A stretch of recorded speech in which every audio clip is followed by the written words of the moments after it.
você vai ter a carta de Filemão.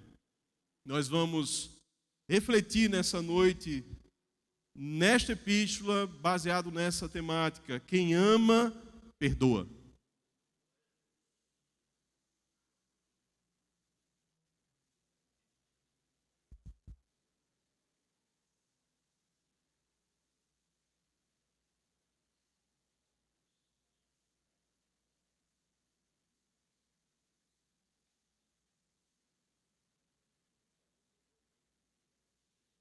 Todos encontraram?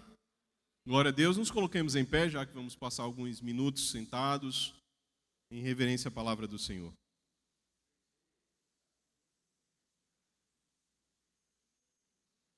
A palavra de Deus diz assim: Paulo, prisioneiro de Cristo Jesus, e o irmão Timóteo, ao amado Filemon, que é também nosso colaborador, à igreja que se reúne em sua casa, à irmã Áfia e a Arquipo, nosso companheiro de lutas. Que a graça e a paz de Deus, nosso Pai, e do Senhor Jesus Cristo estejam com vocês. Dou graças ao meu Deus, lembrando sempre de você nas minhas orações, porque tenho ouvido falar da fé que você tem no Senhor Jesus e do seu amor por todos os santos. Oro para que a comunhão da sua fé se torne eficaz no pleno conhecimento de todo o bem que há em nós para com Cristo. Pois, irmão, o seu amor me trouxe grande alegria e consolo, visto que o coração dos santos tem sido reanimado por você. Pois bem, ainda que eu sinta plena liberdade em Cristo para ordenar a você o que convém ser feito, prefiro, no entanto, pedir em nome do amor, sendo o que sou, Paulo, o velho, e agora também prisioneiro de Cristo Jesus, faço um pedido em favor de meu filho Onésimo, que gerei entre algemas. Antes ele era inútil para você, atualmente, porém, é útil para você e para mim. Eu o estou mandando de volta a você. Ele, quero dizer, o meu próprio coração. Eu queria conservá-lo comigo para que ele me servisse em seu lugar nas algemas que carrego por causa do Evangelho. Mas não quis fazer nada sem o seu consentimento, para que a sua bondade não venha a ser como que uma obrigação, mas algo que é feito de livre vontade. Também, talvez, ele tenha sido afastado de você temporariamente, a fim de que você o receba para sempre, não como escravo, mas muito mais do que escravo, como irmão caríssimo, especialmente de mim, e com maior razão de você, quer como ser humano, quer como irmão no Senhor. Portanto, se você me considera companheiro, receba-o como receberia a mim. E se ele causou algum dano a você, ou lhe deve alguma coisa, ponha tudo na minha conta. Eu, Paulo, de próprio punho escrevo isto, eu pagarei. É claro que não preciso dizer que você me deve a própria vida. Sim, irmão, que eu receba de você no Senhor este benefício. Reanime o meu coração em Cristo. Certo como estou da sua obediência, eu escrevo a você, sabendo que fará mais do que estou pedindo. E ao mesmo tempo, prepare-me também pousada, pois espero que, por meio das orações de vocês, eu lhes seja restituído. Epáfras, prisioneiro comigo em Cristo Jesus, Marcos, Aristarco, Demas e Lucas, meus colaboradores, mandam saudações a você. A graça do Senhor Jesus Cristo esteja com o espírito de todos vocês. Vamos orar mais uma vez? Pai, nós queremos bendizer ao teu nome pela tua preciosa palavra e clamamos tão somente que teu Santo Espírito, ó Deus, ministra aos nossos corações para que nós saiamos daqui edificados e alimentados pela tua palavra, ó Deus, confrontados, corrigidos, mas também consolados para o louvor do teu nome. Assim nós oramos. Amém. Amém. Podeis assentar, amados. Meus amados irmãos, a carta a Filemon foi escrita na primeira prisão do apóstolo Paulo, no ano aproximadamente 70 depois de Cristo. O apóstolo Paulo escreve então a sua menor epístola. No original existem apenas 335 palavras direcionadas a quem? A Filemon, que morava em Colossos. Filemon, por sua vez, era um homem extremamente rico. Prática comum naquela ocasião, possuía escravos e tinha negócios, estava em expansão. Era um homem que conhecia e havia sido alcançado também pelo Evangelho do Senhor Jesus Cristo. Essa carta, então, ela foi direcionada a este homem com um pedido do apóstolo Paulo, como nós acabamos de ler. De forma bem geral, este homem o havia defraudado, a Filemon, e de forma que o apóstolo Paulo sentia a necessidade de que essa questão fosse resolvida entre eles. Então ele escreve essa carta com este objetivo. O objetivo de trabalhar sobre todas as coisas a proposta do amor, que no amor gera perdão, que gera libertação e transformação das vidas, sobretudo deste homem, Onésimo, que havia praticado algo terrível. Quando nós lemos algumas cartas, podemos até nos perguntar qual é o sentido ou qual é o objetivo pela qual esta carta está dentro do cânon e serve de edificação para cada um de nós nos dias de hoje. Eu gostaria de elencar pelo menos 4 motivos que esta carta é relevante para as nossas vidas nos dias de hoje. A primeira delas é a natureza do amor de Deus por nós. Precisamos compreender e ratificar em nossos corações que nós não amamos a Deus. Naturalmente nós não amamos a Deus. Nós, conforme a carta a Efésios, capítulo 2, nascemos inimigos de Deus. Nós só o amamos porque Ele nos amou primeiro. A natureza do nosso amor, então, ela surge do próprio Deus por nós. A carta aos Romanos, capítulo 5, versículo 8, o apóstolo Paulo vai afirmar que Deus mostra o seu amor para conosco pelo fato de ter Cristo morrido enquanto ainda éramos pecadores. Nós então amamos ao Senhor porque um dia esse evangelho da graça, ele nos alcançou e nós fomos tocados pelo Espírito Santo para nós compreendermos o tamanho, a dimensão desse amor pelas nossas vidas. Caso contrário, sejamos bem sinceros, nós não estaríamos aqui. Nós estaríamos em nossos afazeres, em nossas vidas, em nossos projetos, porque talvez alguns de nós aqui afirmavam e confrontavam e talvez até perseguiam cristãos, apontando as suas falhas, apontando as suas faltas, o seu comportamento que não condizia muitas vezes com o evangelho que se pregava, acusando talvez por questões tantas como usurpar o dinheiro das pessoas, serem enganadas e tantas outras questões, ao refutar que Deus realmente ele existe através do ateísmo e tantas ideologias. Quem sabe no meio de nós tivéssemos pessoas que jamais haveriam de imaginar que um dia estivesse no meio do povo de Deus. Mas porque também um dia a palavra do Senhor chegou e nos pegou por dentro e nos libertou de toda a opressão e deu sentido à nossa vida, nós começamos a olhar para a cruz de Cristo e entender que não existe outro caminho, porque só existe um caminho entre Deus e os homens, Cristo Jesus, homem. Jesus é esse mediador, o evangelho é o meio pela qual os perdidos então podem se achegar a Deus, porque Jesus é o caminho, a verdade e a vida, e não existe outro meio para se achegar ao Senhor. Então nós podemos compreender inicialmente essa natureza do amor de Deus, o cuidado de Deus para conosco, mesmo antes da fundação do mundo, um projeto, uma história, um direcionamento. Perceba que a palavra de Deus vai afirmar a respeito disso, num Deus tão maravilhoso que já tinha uma história traçada antes de eu e você nascer. E os talentos que nós recebemos é para um projeto maior, que é dele, não é seu e não é meu. O projeto é do Senhor e Ele graciosamente, então Ele nos chama para obedecermos a esse projeto. Um Deus que sabe os nossos dias de vida, que conhece o nosso coração, conhece a nossa estrutura, sabe que nós somos pó, não nos trata conforme os nossos pecados, as nossas limitações, mas é um Deus de amor. É um Deus cuidadoso para conosco, um Deus provedor, um Deus que traz livramento às nossas vidas. Este é o Deus a qual nós servimos, motivo pela qual esta carta ela também é relevante para os nossos dias, no dia de hoje. A natureza do amor de Deus. Quando olhamos para a vida de Onésimo, ele foi alvo da graça, foi alvo do cuidado do Senhor, assim como eu e você fomos alvos desse cuidado do Senhor.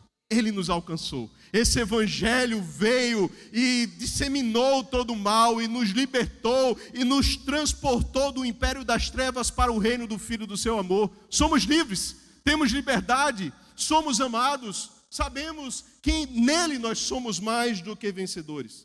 O segundo motivo que eu poderia citar, a relevância desta carta para os nossos dias e as igrejas contemporâneas, é como deve ser a relação entre os irmãos. Percebamos que nesse contexto havia domínio e autoridade na classe social entre homens e homens. O evangelho ele veio para trazer essa barreira de divisão que existia, de inimizade, não só por causa do pecado, mas por causa das classes sociais.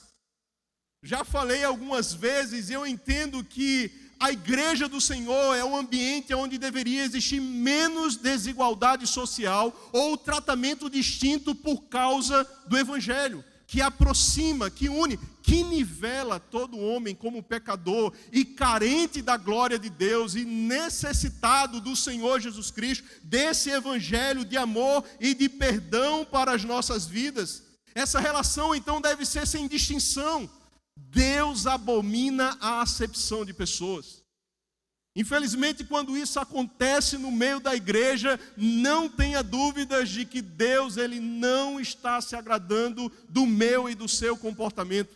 Nós não podemos tratar algumas pessoas em detrimento de recursos financeiros, contribuições na casa do Senhor, com mais prestígio e privilégio do que uma pessoa que não tem condições, porque todos eram pecadores e foram alcançados pela mesma graça, pelo mesmo amor, pelo mesmo perdão. E Deus igualmente tem um projeto lindo para cada um de nós. Não é um Deus que está fazendo acepção na sua própria escolha. Em que sentido? Aqueles são separados para uma obra especial, estes nem tanto. Aquela pessoa, devido à sua habilidade, ela tem condições de pregar, ou de louvar, ou de tocar, de conquistar uma alma para o Senhor. Não! O projeto de Deus para cada um dos seus filhos é um projeto maravilhoso. É um projeto de crescimento, de expansão, sabe, de relacionamento profundo. É um projeto de amor, de cuidado. É um projeto minuciosamente cuidado a cada etapa da nossa vida. Olhe para a sua vida. Desde que você se achegou ao Senhor Jesus, quanta coisa Deus já fez por você e por mim.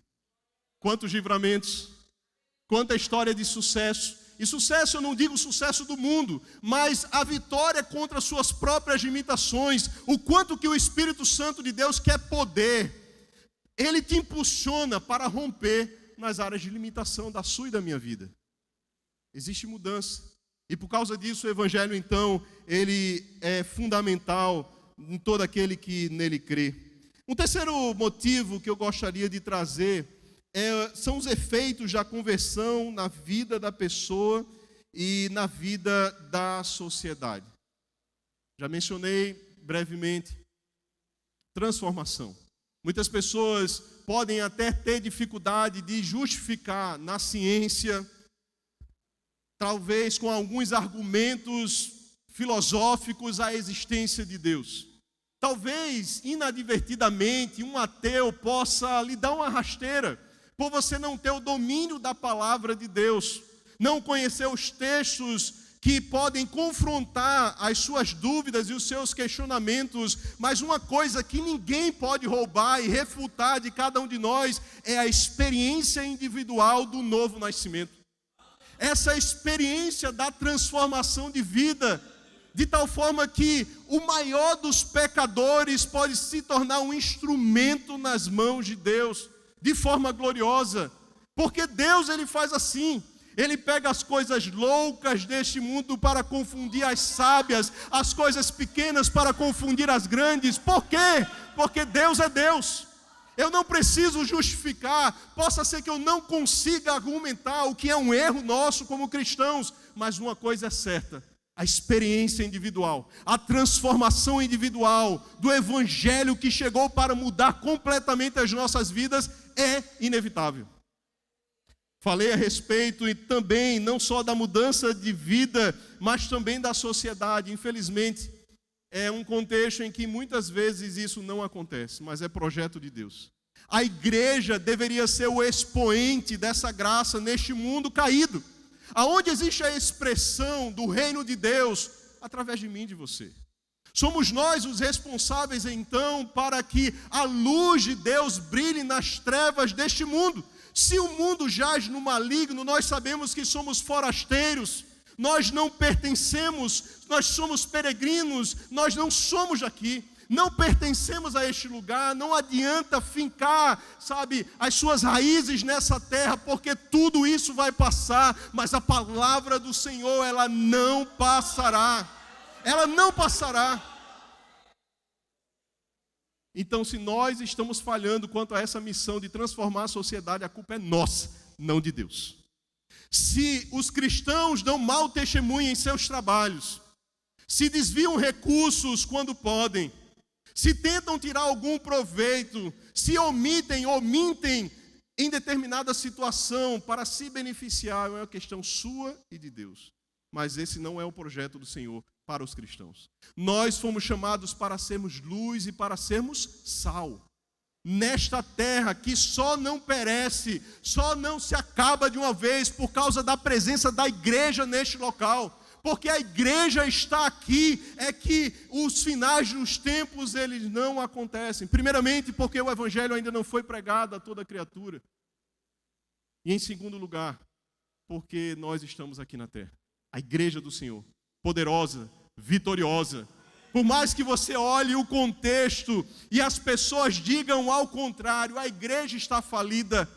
Esses dias eu assisti um vídeo do nosso irmão, colocando no grupo da igreja, e lá uma pessoa falava que ela já havia sido cristã, e que se ela tivesse condições e influência de estar na mídia, ela iria então destruir o cristianismo, porque agora ela havia, enfim, seguido uma outra religião, e ela entendeu que mesmo indo até Jerusalém, fazendo aquela caminhada da fé, aquilo tudo era uma simples ilusão, e que ela, na sua soberba, afirmou: eu iria destruir o cristianismo. Coitada. Eu só ri, porque as portas do inferno não vão prevalecer contra a igreja. Não adianta o inferno querer se levantar de todas as formas, e pode ter certeza, ele vai se levantar até o final dos tempos, mas o fato é que a igreja está nas mãos do Senhor. O Senhor está protegendo, está livrando, está fortalecendo, está dando crescimento. Você pode ver essas cadeiras vazias, mas a igreja, essa é só uma parte do povo de Deus espalhada pela face da terra. Pensem que nesse exato momento todo o Brasil está se reunindo para adorar o Senhor. Pense que nesse exato momento no mundo a igreja está evocando o nome dEle, porque crê que Ele é poderoso para salvar, para libertar, para curar e para trazer uma novidade de vida. Pense no coletivo. Não olhe apenas para a Igreja Batista Missionária Sede. Olhe para o que Deus está fazendo na humanidade, pelo que Ele está operando. Meus amados, eu não sei se vocês já pararam para refletir, mas no final de Apocalipse vai afirmar que existiam multidões, acho que é o capítulo 7, salvo engano, multidões de milhares e milhares incontáveis que estarão rendendo glórias ao Senhor Jesus Cristo naquele precioso dia. Para nós, parece que o Evangelho não está rompendo, mas muitas vezes nós pensamos, só nós sobramos, Senhor, como o profeta Elias, mas o Senhor afirma: olha, eu tenho reservado para mim ainda 7.000 que não se curvaram diante de Baal. Deus sabe os que são seus, E se a palavra em Apocalipse afirma que milhares e milhares, incontáveis, estarão diante do Senhor, se curvando e adorando ao seu santo nome, é porque existe uma expansão crescente da palavra de Deus ao longo do tempo e ao longo da história, para que o nome dele seja glorificado. Não sei como isso acontecerá, porque aos olhos humanos parece justamente ao contrário. A quarta, então, o quarto motivo que nós podemos ver para a relevância dessa epístola nos nossos dias é o perdão dos pecados. Meus amados, não existe nada mais poderoso do que o perdão dos nossos pecados. As nossas transgressões fazem separação, nos colocam distantes do Senhor, mas o que é que o sangue precioso de Cristo ele faz? Ele apaga, ele simplesmente não deixa registro. Certa vez estava ministrando e estava falando, quando nós éramos da escola, usávamos algumas canetas, lápis, grafite, e nós errávamos com frequência, apagávamos, mas se você olhasse direitinho, ainda está lá a marca daquilo que você errou. Mas diante de Deus não é assim. Quando nós falhamos, quando nós pecamos, o que é que a graça do Senhor ele faz? Perdoa, ele se esquece e não lembra mais. Não é como o homem que joga em face as nossas faltas, mas Deus ele é tão poderoso que ele simplesmente se esquece. Isso é amor demais. É a expressão do seu amor no perdão pelos nossos pecados. E aonde isso está realizado? Na cruz do Calvário. Pecados do passado, pecados de hoje e que eu ainda hei de cometer enquanto eu estiver aqui na terra. Então nós vemos que essa epístola, de fato, ela é preciosa. Essa epístola, então, é dividida em 3 partes. Inicialmente, a saudação do versículo 1 ao versículo 3. Posteriormente, o apóstolo Paulo, ele vai falar a respeito de Filemon, do versículo 4 até o versículo 7, agradecendo a Deus pela vida dele. E do versículo 8 até o versículo 22, até o final desta epístola, então ele faz a sua intercessão, o seu pedido para com a vida de Onésimo. Alguém que não merecia, mas que por causa do evangelho, ele passou a ser digno dessa benevolência do apóstolo Paulo. Então vamos por partes, tentando refletir sem muita correria, mas também não iremos nos delongar muito sobre essa epístola tão curtinha que nos ensina sobre tantas questões. Versículo 1 ao versículo 3, a palavra do Senhor vai dizer o seguinte: Paulo, prisioneiro de Cristo Jesus, e o irmão Timóteo, ao amado Filemon, que é também nosso colaborador. Amém? Vamos parar por aqui. O apóstolo Paulo, ele especifica alguns homens nesta carta. A afirmativa que ele dá é que eles são colaboradores do apóstolo Paulo. Quando nós olhamos em todas as cartas que o apóstolo Paulo escreve, sobretudo a carta aos Romanos, no capítulo 16, você vai ver uma lista enorme de homens e mulheres que ajudaram na missão do apóstolo Paulo. Isso nos ensina que a obra do Senhor não é feita individualmente. A igreja do Senhor foi chamada para trabalhar em unidade, em comunhão, de forma que eu preciso de você e você também precisa de mim.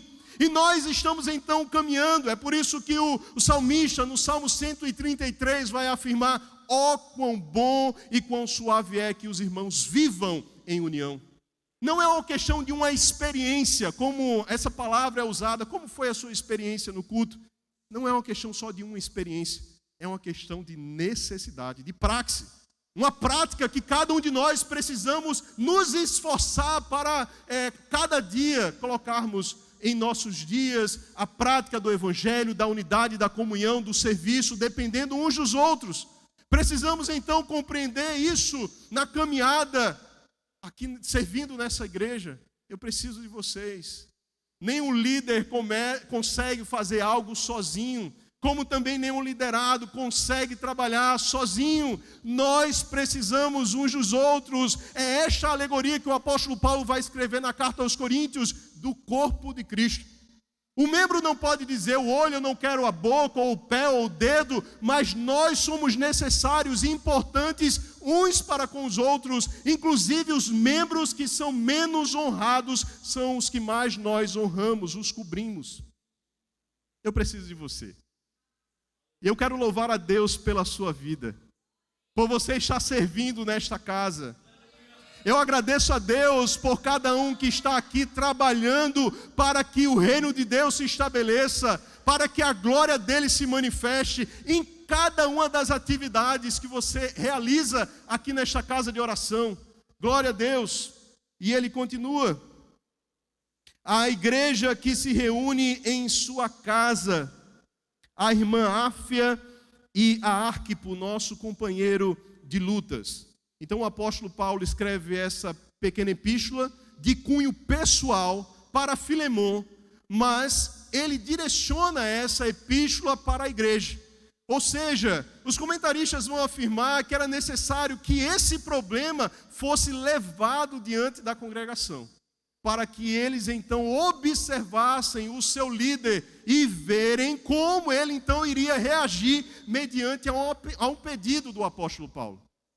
Era uma carta pessoal, um problema que ele estava querendo resolver, que poderia ter sido direcionado especificamente a Filemon, mas que ele fala à igreja que está na sua casa.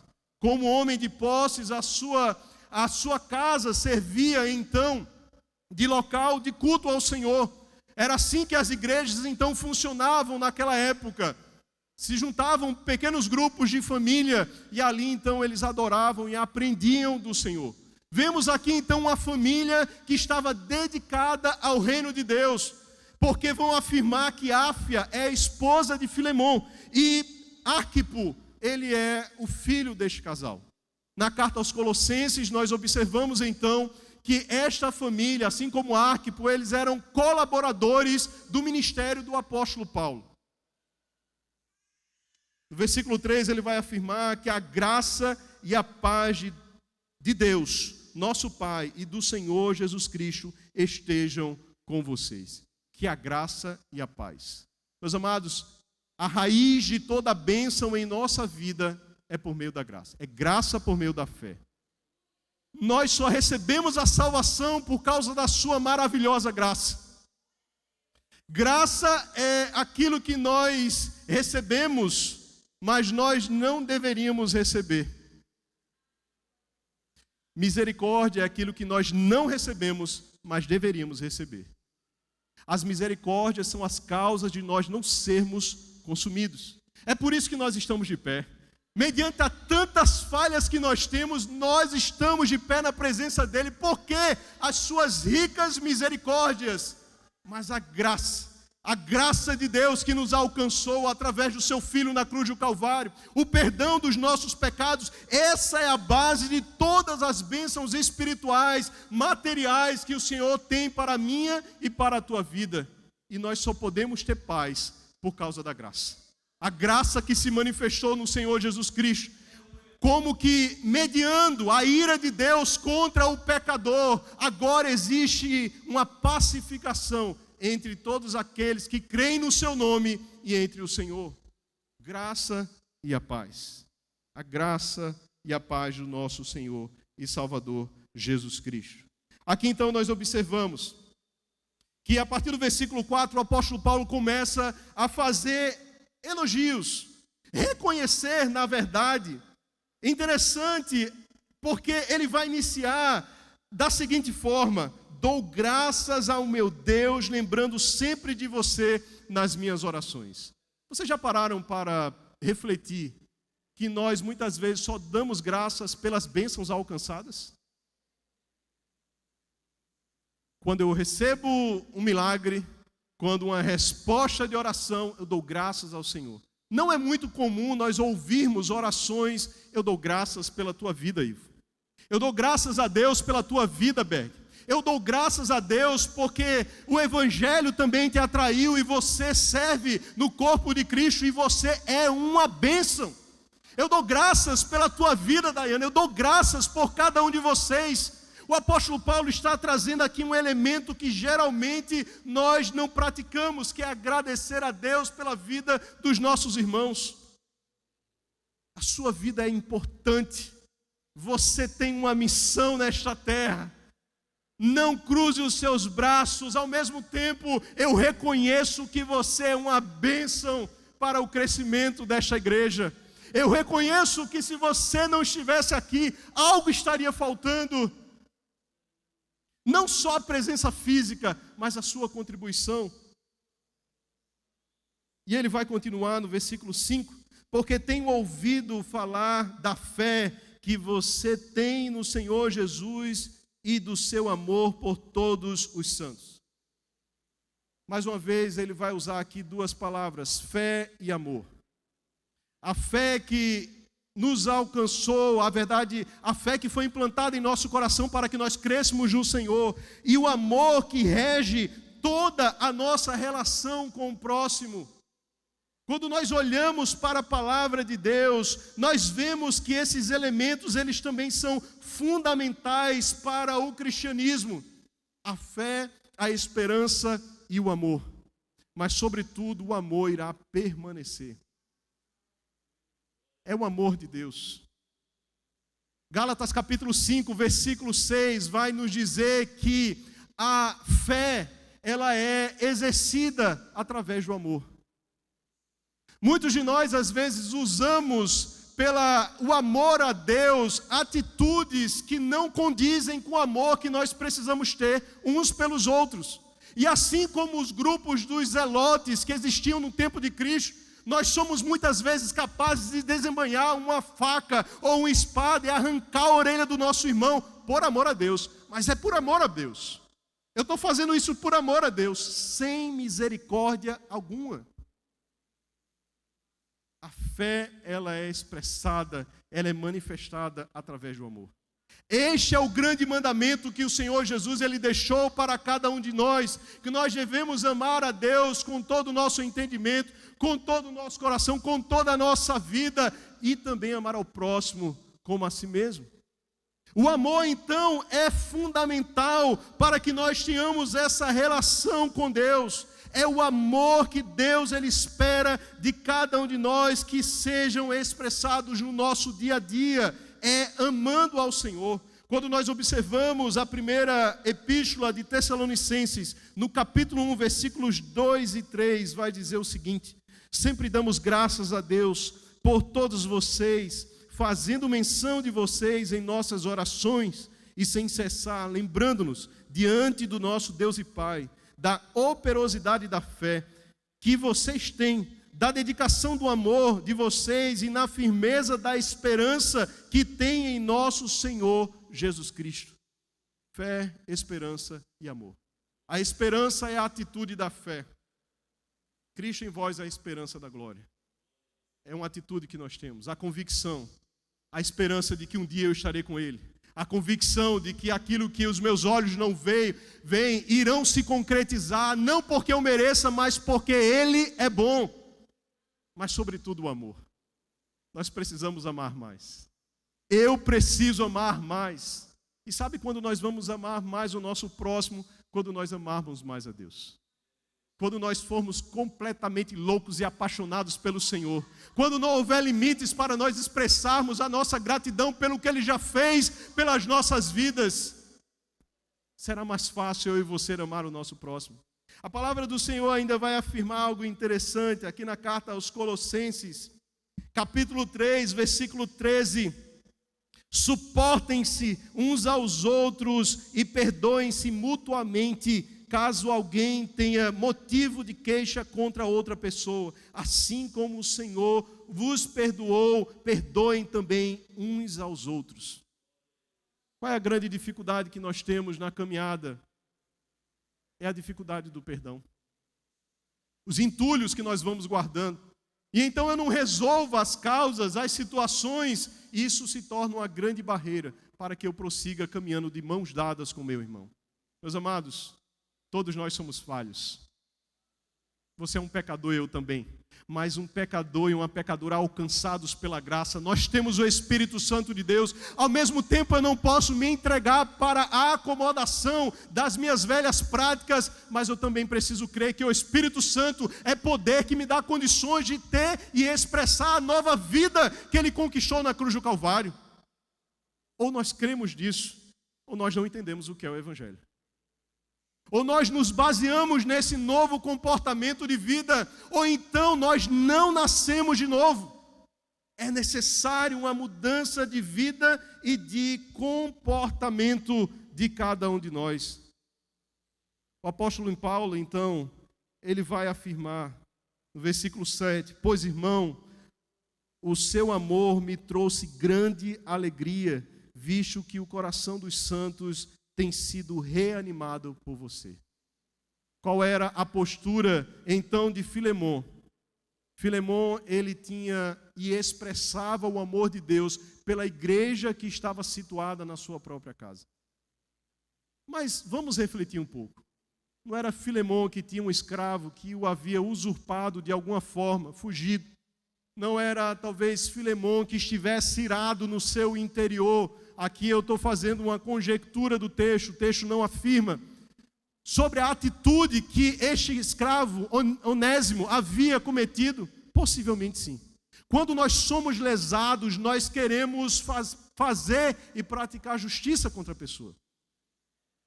Muitos de nós estamos na presença do Senhor, buscando caminhar em santidade, obedecendo a palavra de Deus, mas existem áreas da nossa vida que precisam ser tratadas. Existem áreas que precisam ser confrontadas pela palavra de Deus e que nós então precisamos reconhecer e pedir perdão, se humilhar diante do Senhor, para que então Ele venha e nos socorra e nos dê graça para que nós venhamos a avançar na caminhada com Ele. Nós não estamos prontos, somos imperfeitos. Mas nós temos ainda o Espírito Santo dentro de nós, e nós estamos aqui nessa terra e nós podemos agir de forma diferente. O apóstolo Paulo, então, começa a trazer uma outra orientação nessa mesma passagem. Que orientação é? Quando nós vamos resolver um conflito, não chegue trazendo palavras duras e ásperas. Trate com afago. Chegue com cautela. Eu costumo falar que não existe coisa alguma que nós não possamos fazer, mas depende da forma como nós falamos. Muitas vezes nós queremos resolver e achamos que estamos até com a razão, mas a forma como nós vamos resolver tira toda a nossa razão. O apóstolo Paulo então começa a trazer elementos da sua característica, da sua personalidade, do seu cristianismo, para que ele reconheça que Deus está trabalhando na vida dele, mas agora ele passa então a fazer um pedido. Agora é o momento então que o apóstolo Paulo, a partir do versículo 8, ele começa a dar alguns elementos, mas antes disso, eu gostaria de refletir sobre isso. Pois, irmão, o seu amor me trouxe grande alegria. O que era o amor para o apóstolo Paulo? Nós sabemos que o apóstolo João era conhecido como o apóstolo do amor, mas o apóstolo Paulo também escreveu algumas verdades a respeito do amor. Eu poderia citar pelo menos 6 questões a respeito do que o apóstolo Paulo ele trata. Primeiramente, Romanos capítulo 13, versículo 8. O amor é uma dívida impagável. A palavra de Deus vai afirmar que nós não devemos ou não podemos dever outra coisa a não ser o amor. Eu sou devedor de Dayana do amor. Eu sou devedor de Chico do amor. Eu preciso dever o amor a cada um de vocês. Também o apóstolo Paulo vai afirmar neste mesmo versículo que é o cumprimento da lei. O cumprimento da lei é o amor. Quem cumpriu toda a lei? O próprio Senhor Jesus Cristo. Também vai afirmar que o fruto do Espírito Santo é a... Vocês estão aqui? Glória a Deus. Gálatas capítulo 5, versículos 22 e 23. O fruto do Espírito é amor. É do amor que advém os demais. Mas a verdade é que nós precisamos e dependemos desse amor de Deus em nós para manifestar o fruto do Espírito Santo. É o amor. ele também vai afirmar que é a motivação para servirmos, segundo a carta aos Coríntios, capítulo 4, versículo 5. Se nós não tivermos amor, tudo que nós estamos fazendo não tem valia nenhuma. Na carta aos Coríntios, capítulo 13, eu posso dar o meu corpo, não vai adiantar. Você pode pegar os seus recursos, a sua riqueza, doar, se não tiver amor, de nada valerá. Eu posso servir sem amor, mas eu não posso jamais amar sem servir. Porque aquele que ama entende que o seu papel é servir. Eu e você precisamos amar mais ao Senhor. Porque quanto mais nós amarmos ao Senhor, mais nós entenderemos o nosso papel aqui nesta igreja, nesta terra, que é servi-lo, que é glorificá-lo, então o seu nome. Glória a Deus por isso.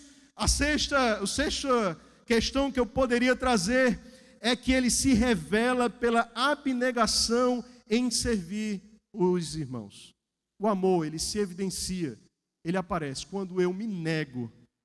Às vezes uma carência, uma necessidade minha para atender a uma necessidade do nosso próximo. Essa é uma expressão do amor. Eu e você temos vivido, eu e você temos praticado, cada um de nós então precisamos analisar como está a nossa vida mediante a sua preciosa palavra. E agora eu vou trazer pelo menos 6 ou 8 elementos, eu não sei, dos quais nós devemos perdoar. Porque a temática de hoje é quem ama, perdoa. Quais são os elementos que o apóstolo Paulo dá para Filemon para que ele perdoe a Onésimo? A primeira delas, ele vai afirmar no versículo 10. Começa assim: faço um pedido em favor de meu filho Onésimo, que gerei em algemas. Antes ele era inútil para você, atualmente, porém, útil para você e para mim. Meus amados, como é maravilhoso nós refletirmos sobre a palavra de Deus. Parece que isso passa desapercebido para a maioria de nós. Essa palavra, Onésimo, no período em que eles estavam vivendo, era o nome dado a todos os escravos que não tinham nome. Perceba, todo escravo que era comprado e ele não tinha um nome, recebia o nome de Onésimo. E o significado de Onésimo é útil. O que é que o apóstolo Paulo está falando? E qual era a intenção destes que criaram essa lei? É para que essa mesma pessoa, ela seja útil no seu serviço para o seu Senhor. Possa ser que ele não tenha condições, mas essa é a minha expectativa. O apóstolo Paulo então olha para a história e o passado de Onésimo e afirma: olha, no passado Onésimo ele era inútil. Quantos de nós às vezes nos sentimos inúteis? Poderia citar um rock do passado aqui, mas não quero escandalizar os irmãos.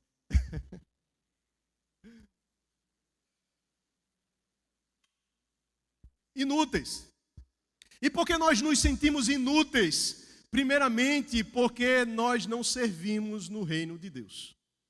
Sabe por que você se sente inútil na casa de Deus? Sabe por que você não tem alegria para vir para a casa do Senhor? Você acha que está fazendo um grande favor vir para a igreja? Isso só é bem para a tua vida. Você pensa que está fazendo alguma coisa quando se esforça para se chegar aqui, se arrastando no domingo, assistir e adorar ao Senhor. Você ainda não entendeu.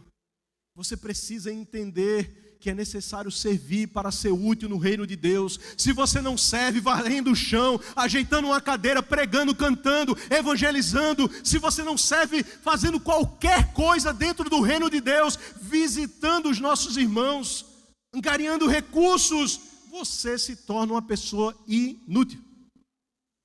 E é por isso que o abatimento vem. É por isso que muitos cristãos estão esmorecidos. Não têm alegria de ler a palavra. Não têm alegria de orar. Porque não estão servindo. Então eles se tornam automaticamente inúteis.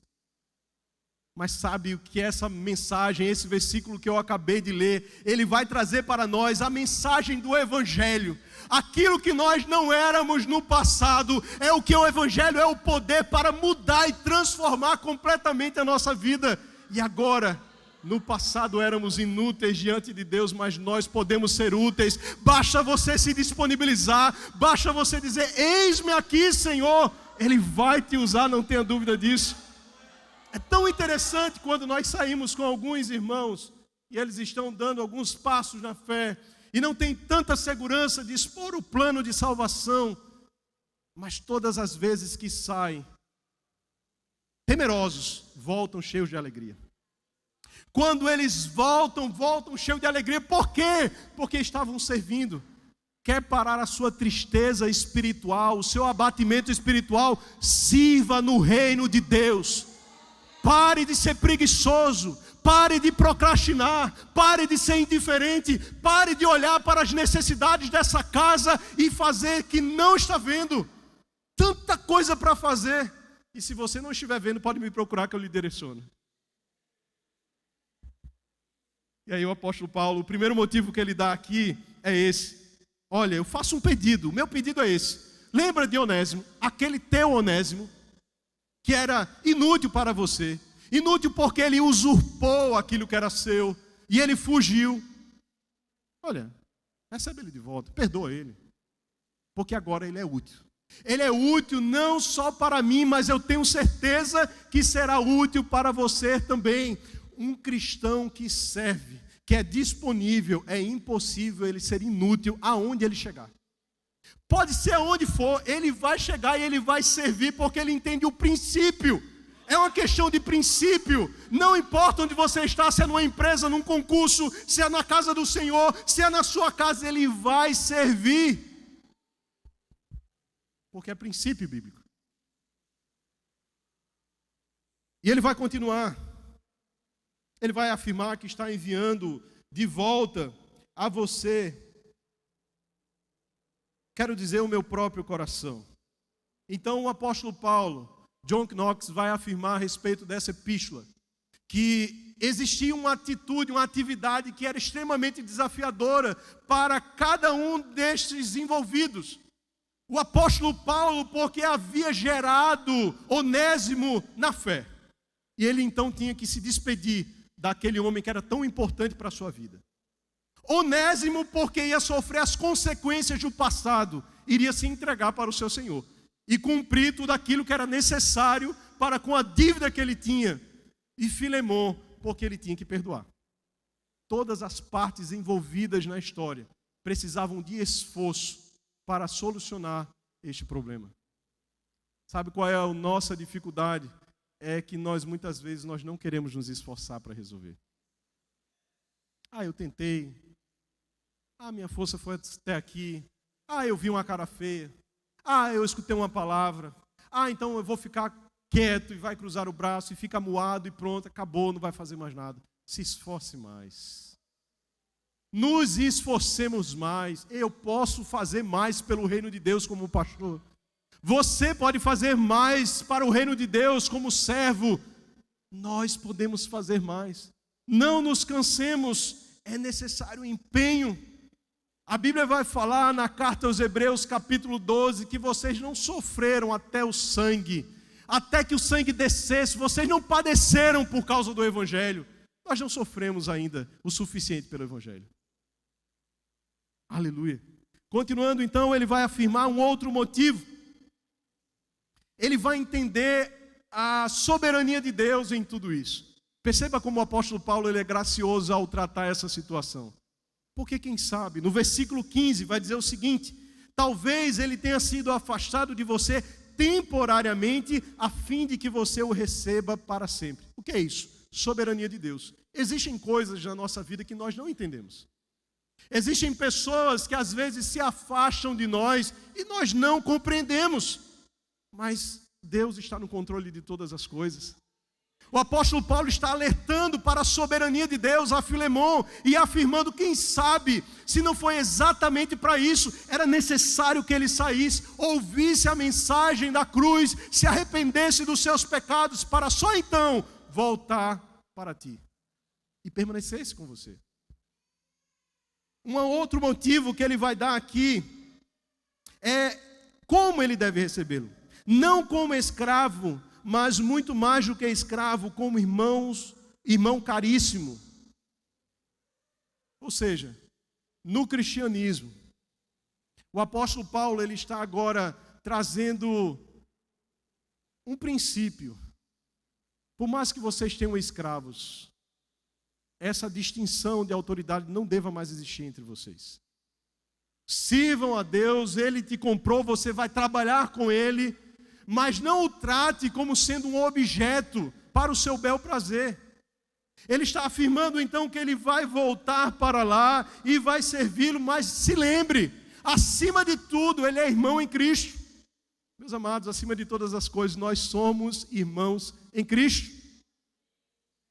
Não deve então haver qualquer distinção, somos irmãos em Cristo. Não podemos nos tratar de forma então, áspera ou indiferente, porque nós somos irmãos em Cristo. O mesmo sangue que me comprou foi o sangue que te comprou. O mesmo Espírito que habita em mim é o Espírito que habita em você. E nós estamos juntos nessa missão, nesta causa. Nós somos irmãos em Cristo. Nós somos irmãos em Cristo. Mas o elemento que ele vai afirmar, olhe, no versículo 17 vai dizer o seguinte: portanto, se você me considera companheiro, receba-o como receberia a mim. Se você me considera importante, receba Onésimo como se eu mesmo estivesse indo em direção a você. O que é isso? É equidade. Ele se vê na mesma posição que esse escravo que havia sido redimido pelo Senhor. Muitas vezes nós olhamos no meio do povo de Deus pessoas tão altivas, por causa de algum talento, de algum dom, de alguma condição, de alguma habilidade. Pessoas que não param sequer para olhar para as pessoas e dar atenção para elas. O apóstolo Paulo está abrindo mão de todos os seus títulos. Está então afirmando, olha, é como se você estivesse me recebendo. Eu estou me colocando na mesma posição. Meus amados, nós estamos nessa mesma posição. Posição de humilhação diante de Deus. Posição de dependência do Senhor. E ele vai continuar como um pagador agora das suas dívidas. Versículo 18. E se ele causou algum dano a você, ou lhe deve alguma coisa, ponha tudo na minha conta. Essa dívida, alguns vão interpretar de duas formas. A primeira delas é que de fato Onésimo talvez tenha usurpado o seu senhor Filemão. E o apóstolo Paulo então iria arcar com as consequências. A segunda interpretação é que os dias em que Onésimo esteve ausente da casa de Filemão eram os dias que ele deveria então pagar, porque como ele não estava trabalhando, o trabalho que ele não exerceu foi cumprido por outro escravo. De todas as formas, o apóstolo Paulo vai afirmar: põe na minha conta que eu pago. Ponha na minha conta que eu pago. Meus amados, isso é puro evangelho. Isso aqui é evangelho puro, porque essa é a mensagem da graça. A tua dívida e a minha dívida foram imputados sobre o Senhor Jesus Cristo. Ele tomou sobre si todas as nossas infrações, os nossos pecados. Ele levou sobre si.